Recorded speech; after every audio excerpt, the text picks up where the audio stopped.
నాలాగే మీకు కూడా ఏదో తినాలనిపించి ఏం తినాలో అర్థం కాదా? అయితే ఈ రెసిపీ అయితే తప్పకుండా ట్రై చేయండి. ఎందుకంటే ఇది చాలా బాగుంటుంది.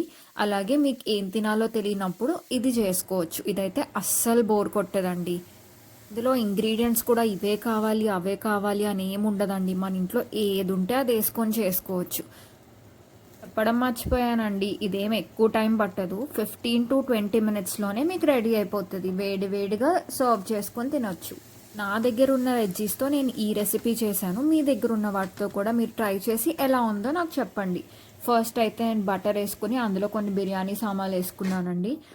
వేసుకున్న తర్వాత నా దగ్గర ఉన్న వెజ్జీస్ అన్నీ వేసి ఒక 2 minutes ఫ్రై అవ్వనిచ్చి అందులో కొంచెం సాల్ట్ వేసానండి. సాల్ట్ వేస్తే వెజ్జీస్ తొందరగా ఉడుకుతాయి.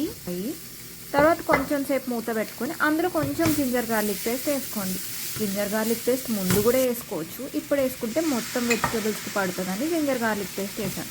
వీటితో పాటు నేను మిల్ మేకర్ కూడా వేసానండి. నాకు మిల్ మేకర్ చాలా ఇష్టం.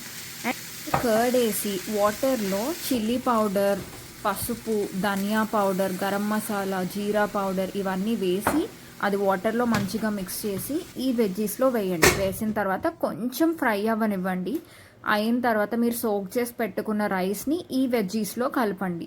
కలిపి కొంచెం ఈ రైస్ని కూడా ఫ్రై అయిన తర్వాత మొత్తం ఈ రైస్ అండ్ వెజ్జీస్ని కలిపి ఒక బౌల్లో తీసుకోండి.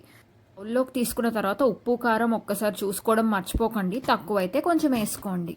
1 glass రైస్కి 1.5 glass వాటరే వేయండి, ఎక్కువ వేయద్దు. అది మీ రైస్ కుక్కర్ ఉంటే రైస్ కుక్కర్లో పెట్టుకోవచ్చు. లేకపోతే అదే బౌల్ సిమ్లో పెట్టుకొని స్టవ్ పైనే మీరు చేసుకోవచ్చు. రైస్ కుక్కర్ అయితే కరెక్ట్ టైంకి ఉడికి అయిపోతుంది అని చెప్పి నేను రైస్ కుక్కర్లో పెట్టాను.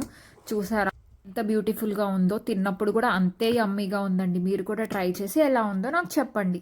అలాగే నా ఛానల్లో ఇంకా చాలా వీడియోస్ పోస్ట్ చేశాను. మీరు కనుక చూడకపోతే వెళ్ళి చూడండి. Please like, share.